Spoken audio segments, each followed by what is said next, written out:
Genesis 44. He instructed the servant who was over the household, fill the sacks of the men with as much food as they can carry, and put each man's money in the mouth of his sack. Then put my cup, the silver cup, in the mouth of the youngest one's sack, along with the money for his grain. He did as Joseph instructed. When morning came, the men and their donkeys set off. They had not gone very far from the city when Joseph said to the servants who were put over his household, "Pursue the men at once. When you overtake them, say to them, 'Why have you repaid good with evil? Doesn't my master drink from this silver cup and use it for divination? You have done wrong.' When the man overtook them, he spoke these words to them. They answered, 'Why does my lord say such things? Far be it from your servants to do such a thing. Look, the money that we found in the mouths of our sack we brought back to you from the land of Canaan. Why would we steal silver or gold from your master's house? If if one of us has it, he will die, and the rest of us will become my lord's slaves.' He replied, 'You have suggested your own punishment. The one who has it will become my slave, but the rest of you will go free.' So the man quickly lowered his sack to the man quickly looked to the ground and opened it. Then the man searched. He began with the oldest and finished with the youngest. The cup was found in Benjamin's sack. They all tore their clothes. Then each man loaded his donkey and returned to the city. So Judah and his brothers came before Joseph's house. He was still there, and they threw themselves to the ground before him.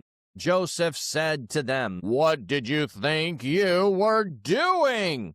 Do you know that a man like me can find out things like this by divination?' Judah replied, 'What can we say, my lord? What can we speak? How can we clear our names? God has exposed the sin of your servants. We are now my lord's slave. We and the one who is in possession the cup was found.' But Joseph said, 'Far be it from me to do this. The man in whose hand the cup was found will become my slave, but the rest of you may go back to your father in peace.' Then Judah approached him and said, 'My lord, please allow your servant to speak a word with you. Please do not get angry with your servant, for you are just like Pharaoh. My lord asked his servants, 'Do you have a father or a brother?' We said to my lord, 'We have an aged father, and there is a young boy who was born when our father was old. The boy's brother is dead. He is the only one of his mother's sons left, and his father loves him. Then you told your servants, him down to me so I can see him. We said to my lord, the boy cannot leave his father. If if he leaves his father will die. But you said to your servants, if if your youngest brother does not come down with you, you will not see my face again. When we returned to your servant my father, we told him the words of my lord. Then our father said, go back and buy us a little food. But we replied, we cannot go down there. If if our youngest brother is with us, then we will go.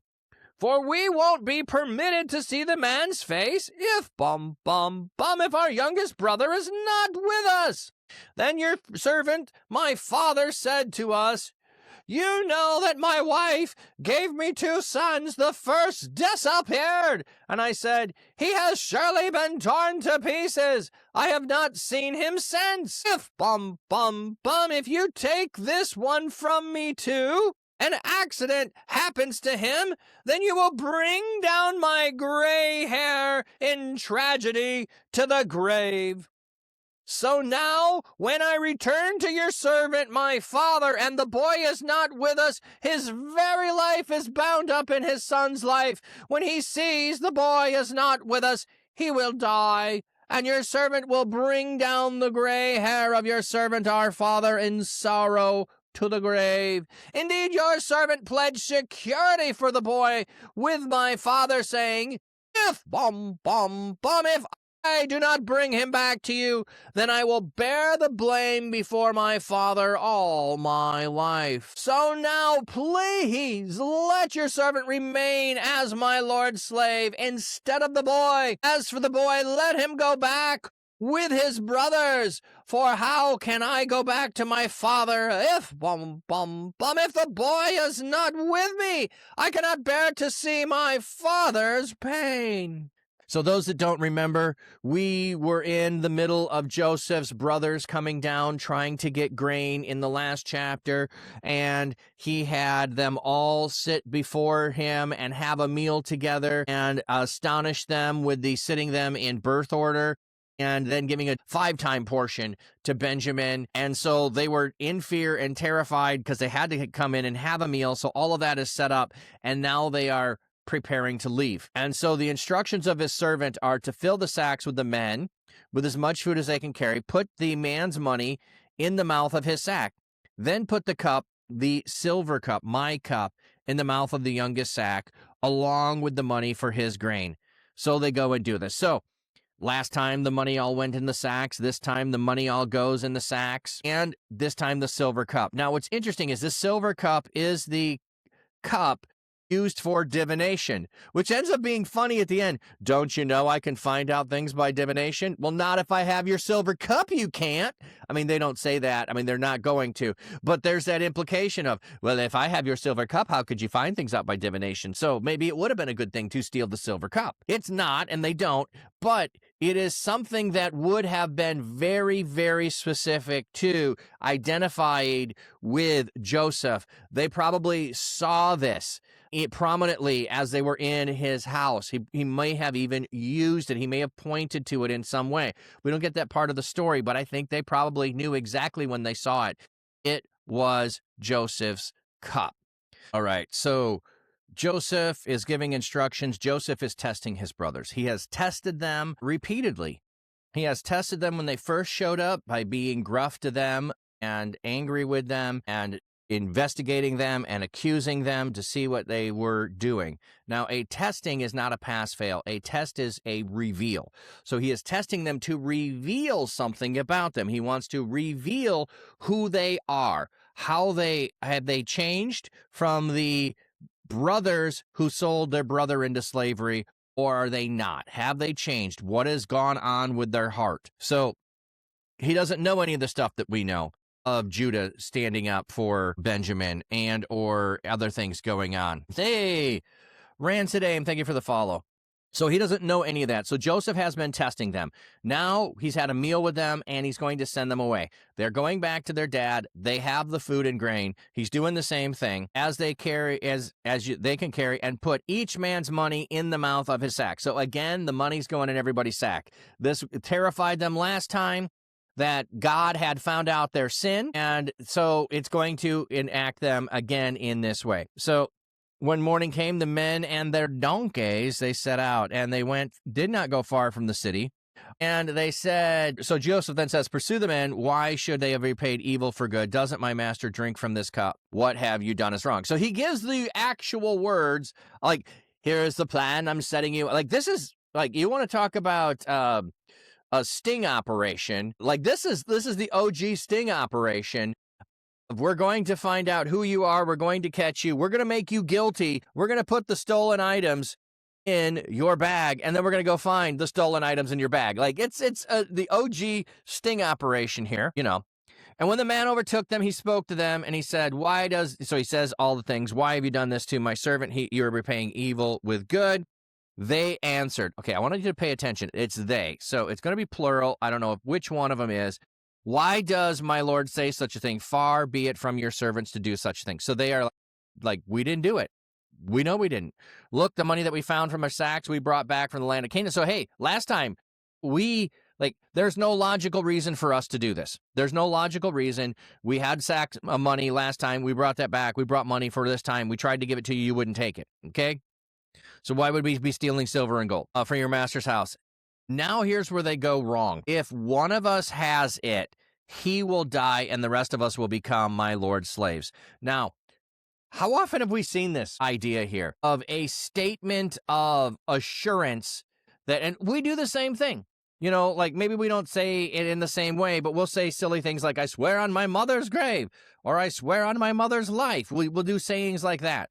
Okay, this is in the same way. We are swearing on his life that he didn't take it. Remember what happened when Rachel had stolen the household items and Jacob doesn't know it. He makes this same daring claim. Whoever has it should be put to death. Okay? Now Rachel weasels out of it, claiming it's her time of the month, and so she doesn't get searched, and she just gets to sit on her camel, and she's okay, and doesn't get found out. Here, there's no excuse. It's going to get found out. And it's not the only time that this happens, where someone makes a claim like this. Like, you are trying to do something and show something, but it doesn't actually require you to live through it. Yes, whatever comes out of the house first, Papsio, exactly. That's another one of those, where whatever comes out of the house first, and the word there is whatever. He could have said whatever animal comes out, not whatever person comes out. Yeah, that's another one, where you are saying something and then you regret it. Now, they are going to rescind on this offer very quickly. However, notice that the servant has a reply already waiting. He doesn't have to go to Joseph with this. He replied, you have suggested your own punishment. The one who has it will become my slave, but the rest of you will go free. You've suggested your punishment. I'm not willing to accept your punishment. Yours goes too far. Yours is too far. This is still theft of an item. You only need to become a slave. Not all of you becoming a slave. You have overstated your case. You have overstated your case. You don't need to go in that direction. You don't need to go as far as that. So that just makes me think at times, how often might we overstate our case and go too far and then realize, oh my goodness, I was in the wrong. Maybe we shouldn't always be so overbearing in our confidence of ourselves when someone is coming against us. Maybe there is something for us to be learning in the middle of that. That's just a side thought there. So the man searches. He begins with the oldest and finishes with the youngest. Isn't that going to be a terrifying thing? Again, there is the oldest to the youngest here. He knows who the oldest is. He's searching the oldest. He goes to the next one. And imagine the anticipation building up or the relief simultaneously. Nothing in yours. Nothing in yours. Nothing in yours. But also, there's the sack of money. There's the sack of money. There's the sack of money. It's going to be going, oh no. Does somebody actually have the cup? Was it stuck in here? What's going to happen? And then the cup is found in the youngest one, in Benjamin's sack. And your response is tearing their clothes. This is the exact proper response. They are in sorrow.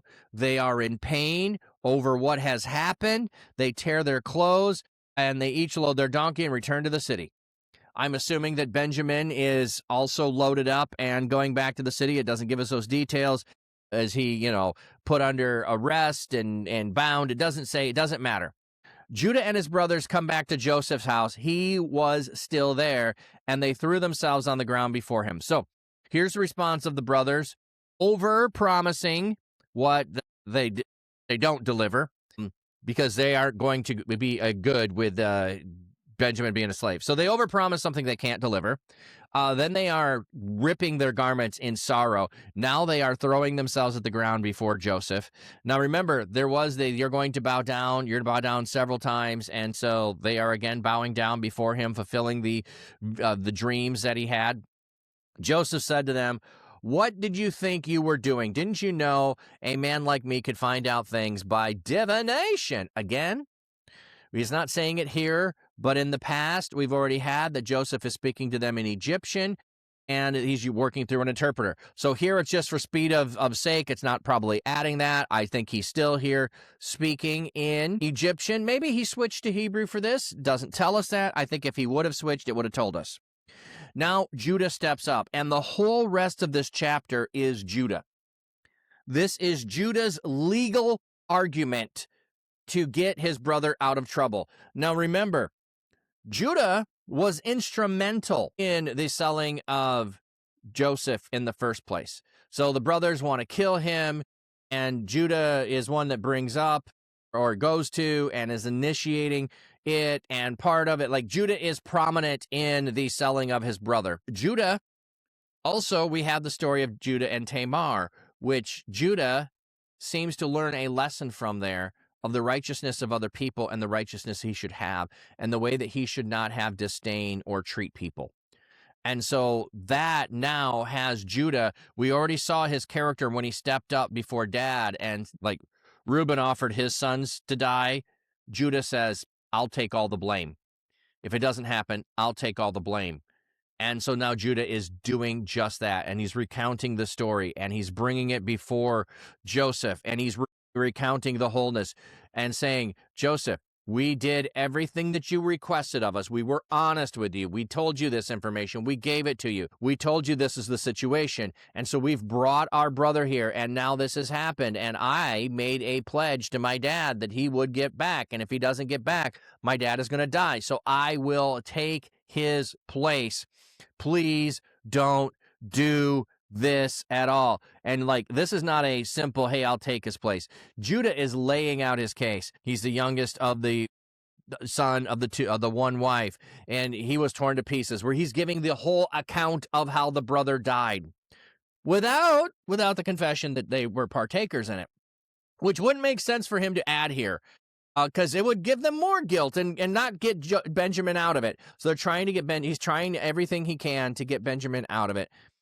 Now, please let your servant remain in my Lord's as my slave instead of the boy. As for the boy, let him go back with his brothers. For how can I go back to my father if the boy is not with me? I couldn't bear to see my father's pain. He has recounted the pain he has caused his father. He has constantly have to watch his father's pain, and he doesn't want to double that pain, and he doesn't want to see his father's dead. And he's saying, I can't do this. I can't go back. Let me take his place. I will take his place. What a beautiful thing, and what a beautiful change in Judah's heart to see all of that happen.